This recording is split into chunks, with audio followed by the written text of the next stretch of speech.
দিনের অর্ধেক পেরুলেও চুলায় নেই গ্যাস, তাই বাধ্য হয়ে রেহনুমা আফরিনকে রান্না করতে হচ্ছে বিকল্প ব্যবস্থায়। প্রায় 2 সপ্তাহ ধরে মোহাম্মদপুরের আদাবর এলাকার প্রায় প্রতিটি পরিবারে রান্না ব্যবস্থা রূপ নিয়েছে এমন কঠিন লড়াইয়ে।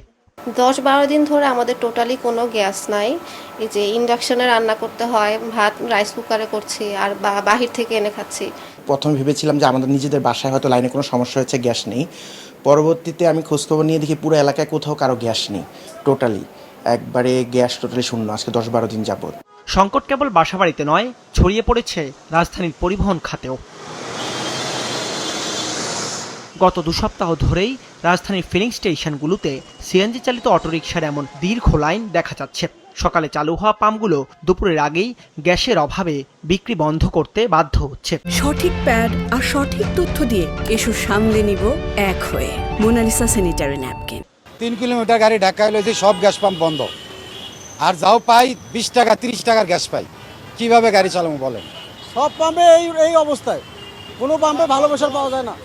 কোনোদিন রাত্রে 3টা বাজে যায় সিরিয়াল দিয়ে, সকাল 6টা বাজে 7টা বাজে যায় গ্যাস পাইতাম। দীর্ঘ সময় অপেক্ষার পরও পাওয়া যাচ্ছে না পর্যাপ্ত পরিমাণে গ্যাস।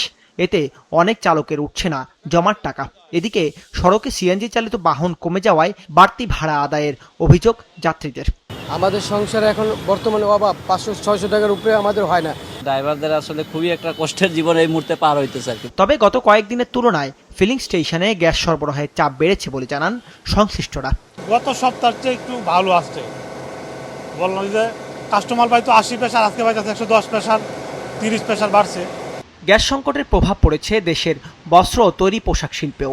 এতে গাজীপুর, নারায়ণগঞ্জ ও সাভারের বিভিন্ন কারখানার উৎপাদন থমকে গেছে। বিপাকে পড়েছেন বিভিন্ন জেলার যানবাহন চালকরাও। প্রায় 5 ঘন্টায় মোটামুটি 500 গজের মতো আসতে পারছি, কিন্তু এখনো গ্যাস পাম্প পর্যন্ত পৌঁছাইতে পারিনি। গ্যাসের তো সংকট ভাই, আমরা গাড়ি চালাবো না, কোম্পানির ইনকাম দেবো না, নিজে খামো না, গ্যাস লমো, কি করবো মানে চিন্তা আমরা মরতাছি। এদিকে কক্সবাজার মহেশখালীর ভাসমান এলএনজি টার্মিনাল কর্তৃপক্ষ জানিয়েছে ত্রুটি সারাতে বিদেশি বিশেষজ্ঞ দল কাজ করছে। আগামী 2-1 দিনের মধ্যে পরীক্ষামূলকভাবে এই টার্মিনাল চালু করার সম্ভাবনা রয়েছে। দাউদ হাসান, মাছরাঙা সংবাদ, ঢাকা।